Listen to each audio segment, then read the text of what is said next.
Olá, sejam todos bem-vindos a mais uma aula de gramática. Hoje veremos verbos. O que é o verbo? O verbo é a palavra que indica ação, estado ou fenômeno da natureza. Então, exemplos. Lara abriu o portão. Abriu é a ação que a Lara está executando. Então, abriu expressa a ação. Mário estava doente. Estava expressa um estado, uma situação, um momento, certo? Nevou em São Joaquim. Nevou expressa fenômeno da natureza. Então, são esses três tipos.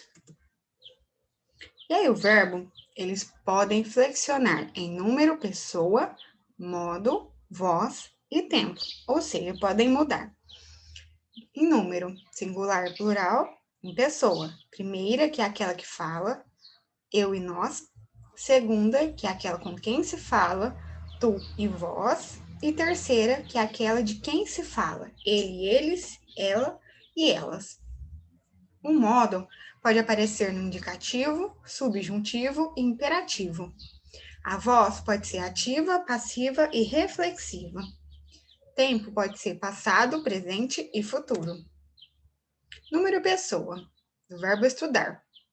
Então, a gente tem aí o eu, o tu, o ele e o ela, que são da primeira e segunda pessoa do singular. Então, o número é singular e plural.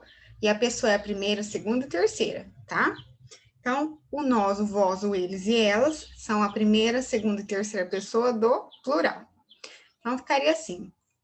Primeira pessoa aqui, o eu estudo. Segunda, tu estudas. Terceira, ele ou ela estuda. Primeira pessoa do plural, nós estudamos. Segunda pessoa, vós estudais. E terceira pessoa, eles ou elas estudam. O modo. Ele pode ser um modo indicativo, quando o sentido da oração indica um fato certo, tá? Então, o verbo vai expressar um fato certo, expressa uma certeza. Exemplo, ele saiu de casa, uma certeza, ele saiu. 2, subjuntivo. Ao contrário do indicativo, o subjuntivo indica um fato possível, incerto, tá? Uma condição, uma dúvida. Exemplo, é possível que ele saia de casa, ou seja, ele ainda não saiu, talvez ele saia. Terceiro, imperativo. Indica uma ordem, um conselho, um pedido, aparece bastante em receita, tá? Exemplo, saia já, né? Uma ordem. Depois, a voz. Indica o relacionamento do sujeito com o processo verbal. Então, vamos ver aí. Número 1, ativa. Então, a voz ativa. Quando o sujeito é agente. Então, vamos ver aqui no exemplo para ficar mais claro. Pedro feriu o colega. Então, o sujeito é o agente. Pedro feriu, certo? Passiva, voz passiva. Quando o sujeito é paciente. O colega foi ferido pelo Pedro. Então, aqui no caso, o colega foi ferido pelo Pedro. Então, aqui sujeito é paciente. E 3, voz reflexiva. Quando o sujeito é agente e paciente, tá? Ao mesmo tempo. Exemplo, Pedro feriu-se.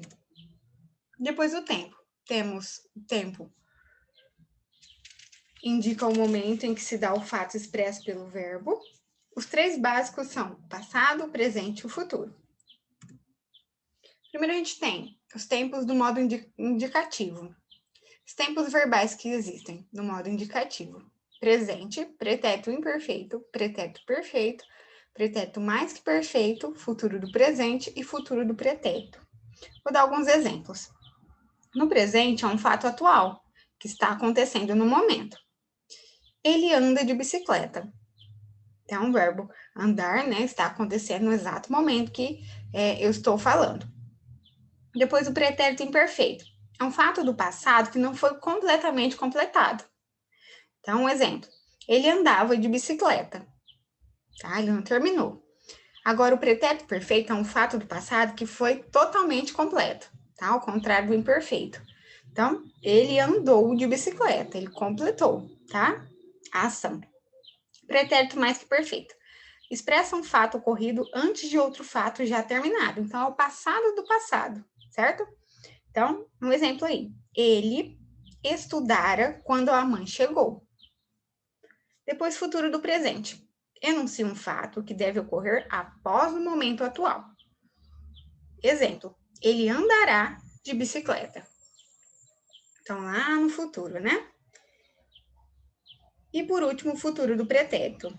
Enuncia um fato que pode ocorrer depois a um determinado fato passado. Então, se eu soubesse, andaria de bicicleta. Agora, o modo subjuntivo, que expressa incerteza, né? Uma dúvida. Os tempos verbais que existem no modo subjuntivo: presente, pretérito imperfeito e o futuro. Então, que eu estude, no pretérito imperfeito, se eu estudasse, e no futuro, quando eu estudar, quando tu estudares, e assim por diante.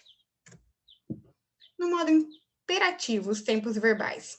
Temos o imperativo afirmativo, imperativo negativo, infinitivo pessoal. Então, estuda tu, estude você, estudemos nós. O imperativo negativo, não estudes tu, não estude você. E, por fim, o infinitivo pessoal. Por estudar eu, por estudares tu, e assim por diante. Agora vamos falar sobre o verbo regular. Quais são eles? É aquele cujo radical não se altera e cujas terminações seguem o modelo da conjugação a que pertence. Ou seja, aqui a gente tem o radical, que a gente estudou nas aulas anteriores, né? O radical aqui, no caso, é até o RR, então C ou O, RR é o radical. Então, se vocês repararem, em todos os tempos verbais, a gente vai ter o mesmo radical, ó. Vai mudar a terminação aqui no final, mas o radical é o mesmo. Isso se chama verbo regular. Depois nós temos o verbo irregular. É aquele cujo radical se altera, em cujas terminações não seguem o modelo da conjugação que pertence. No caso aqui, ó, na primeira palavra aqui do presente, na primeira pessoa, eu tenho o ouço. Então, todos os outros radicais são com V, né? O V, certo? Só que aqui, na primeira pessoa do presente aqui, a gente tem o C cedilha. Então, aqui mudou. Isso se chama verbo irregular, quando muda o radical. Agora, o verbo anômalo. É aquele cuja conjugação inclui mais de um radical, apresenta transformações profundas no radical. Então, no caso aqui, do verbo anômalo, ele também muda o radical, mas ele muda muito, tá? Tem transformações profundas. Então, olha lá, o presente é com S, né? Seja. Agora, o pretérito imperfeito já é com F, SS, né? Então, mudou bastante. Olha aqui também no futuro, aqui, ó. Quando nós formos, muda bastante de um para o outro. Então, se chama verbo anômalo. Depois, verbo defectivo. É aquele que não é conjugado em todas as formas. Tem, pois, conjugação incompleta. Aqui no caso do verbo abolir, né? No modo indicativo, a gente não tem a conjugação da primeira pessoa do presente aqui, né? Eu abolo, no caso, seria, se existisse, mas não existe. Então, conjugação incompleta. Verbo auxiliar é aquele que, desprovido total ou parcialmente de sentido próprio, junta-se a outro verbo, formando uma unidade de significado e constituindo a chamada locução verbal. Locução é quando eu tenho duas ou mais palavras, né? No caso, eu tenho dois verbos aí. Então, um não tem muito sentido ou nenhum sentido, então ele se junta a outro verbo e forma a locução verbal. Então, a gente tem aí o verbo auxiliar, tá? O verbo principal e o auxiliar. Então, note-se que o verbo principal ocorre sempre no infinitivo, no gerúndio ou no particípio. A gente já vai ver o que significa isso, tá? Então, o verbo principal é esse. E o verbo auxiliar é o que se flexiona, ou seja, ou vem aqui, tá? É o que se flexiona o que muda. Por exemplo, ele vem, certo? Então, pessoal, aqui no caso, o chegando é o verbo principal, certo? E a gente vai ver o que é gerúndio, o que é infinitivo e o que é particípio. Primeiro, verbo abundante. É aquele que possui duas ou mais formas equivalentes. Então, eu posso falar aceitado ou aceito, prendido ou preso. Isso é verbo abundante. Agora, as formas nominais, né? eu acabei de comentar. Há 3 formas que não expressam exatamente o tempo em que se dá o fato expresso. Então, é chamado de formas nominais. A gente tem o infinitivo. Primeira conjugação são os verbos terminados em ar. Então, andar, amar. Segunda conjugação são os verbos terminados em er. Varrer, correr, morder. Terceira conjugação são os verbos terminados em ir. Partir, sorrir. E aí eu tenho o gerúndio. São os verbos, né? Que vai estar na forma nominal, terminado em ando. Ando, indo. O particípio terminado em ado, ido. Então, andando, falado. Exercícios. Número 1. Assinale os períodos cujos verbos destacados estão no modo subjuntivo. Vamos relembrar o que é o modo subjuntivo? São os verbos que expressam incerteza, uma dúvida. Então, vamos lá. Entenda que é preciso preservar os recursos naturais para gerações futuras. 2. É necessário que nos preocupemos com camadas sociais menos favorecidas. 3. Nem todos sabem sobre a importância da ação do homem sobre a natureza. 4. O voo fará 2 escalas antes de chegar ao Brasil. 5. Ela poderá brincar caso termine a tarefa antes do anoitecer. Então, aí a gente vai ter que encontrar os verbos que estão no modo subjuntivo.